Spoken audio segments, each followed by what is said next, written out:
আসলে এখানে গল্পটা বেসিক গল্পটাই আমাদের আমরা গল্পের প্রেমে পড়ে গেছি সবাই। আমরা যেভাবে চলে গেছিলাম আমরা গল্পে ঢুকে এবং গল্পে যখন ভিজুয়াল করতেছিলাম আমরা মনে করতেছিলাম এটা কোনো সিনেমা, আমরা মনে করছিলাম আমরাই চরবাসী।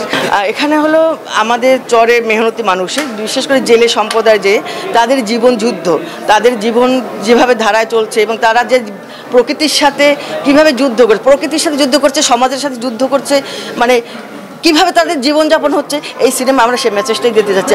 আমরা আসলে সবাই থাকি বড় বড় দালানে কোঠায় বড় বিশাল ঐতিহ্য নিয়ে থাকি, কিন্তু আমরা তাদের কথা কখনো ভাবি না। আমরা যে বাজারে মাছ খাই সে মাছটা কোথা থেকে আসে, কিভাবে আসে, কিসের বিনিময়ে আসে, এই সব কিছু যা জেলে সম্প্রদায়ের জীবনী নিয়ে খেটে খাওয়া মানুষের এবং বানভাসী মানুষের জীবনের গল্প নয় মানুষ। কোয়ার্টিস্ট হিসাবে রনক ভাই, মৌসুমী হামিদ অসাধারণ, এবং অভিনয় শিল্পী মানেই তো নিজেকে বিভিন্ন রূপে তুলে ধরবেন, এটাই তো একজন অভিনয় শিল্পীর কাজ। তো ওনারা সেটা সুন্দর মতো পেরেছেন, এবং আমরা আমাদেরকে যথেষ্ট সাপোর্ট করেছেন, বিশেষ করে রনক ভাই, মৌসুমী অনেক সাপোর্ট করেছেন। খুব ভালো চরিত্রটা ওনারা ভালোভাবে তুলে ধরেছেন। আসলে এখানে গল্পটা বেসিক গল্পটাই আমাদের আমরা গল্পের প্রেমে পড়ে গেছি সবাই।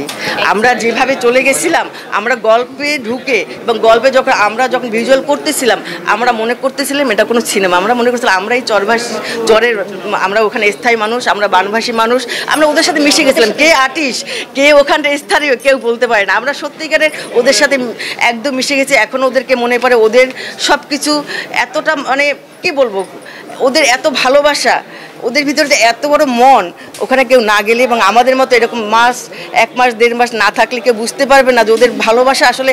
এখনও আমার মুগ্ধ, এখনও ওদের জন্য আমাদের মন কাঁদে। আমরা এখনও চেষ্টা করি যাওয়ার জন্য, ওদের সাথে দেখা করার জন্য। ওদের অনেক সহযোগিতা, বললাম না আমরা সবাই প্রত্যেকটা আর্টিস্ট গল্পের প্রেমে পড়ে গেছিলাম।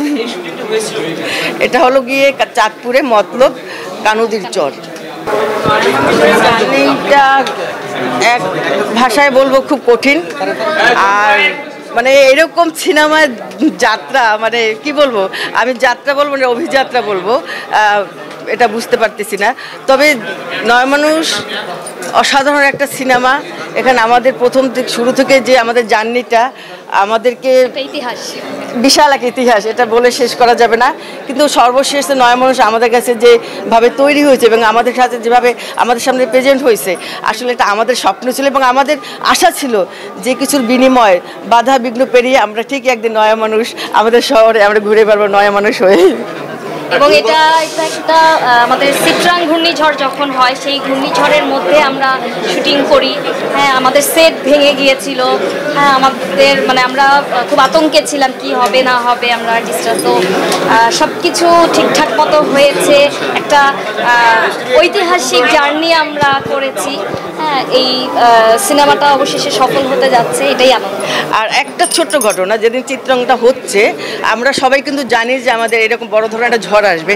আমার কিছু মানে আর্টিস্ট ছিল, মানে একদম বাচ্চা বাচ্চা পোনা আর্টিস্ট ছিল, এদেরকে আমি বুঝতেই দেইনি। সন্ধ্যার আগে দরজা কপাট বন্ধ করে ওদেরকে নিয়ে এমনভাবে আমরা ছিলাম যেন ওরা টেরই পায়নি যে আজকে চিত্রাং ঝড় হচ্ছে। যখন ওরা সকালবেলা বের হলো দরজা খুলে, তখন দেখলো সব তছনছ হয়ে গেছে। কিন্তু আমি সানজানা বিশেষ করে আমাদেরকে সেই বাচ্চাগুলোকে খুব আগলাই রেখেছি যেন ওরা ভয় না পায়। আমাদের সেই নয় মানুষের অনেক ইতিহাস আপনারা সিনেমাটা দেখলে বুঝতে পারেন। আমাদের অরিজিনাল ফুটেজগুলো আছে, জীবনের সে যুদ্ধ করে আমরা জীবন বাজি রেখে আমাদের ফ্যামিলি রেখে নয় মানুষকে আমরা উদ্ধার করে এই ঢাকা শহরে, বাংলাদেশের অলিতে গলিতে, শহরে শহরে, বিভাগে বিভাগে নয় মানুষকে আমরা প্রেজেন্ট করতে পেরেছি। এটাই আমাদের জীবন ধন্য।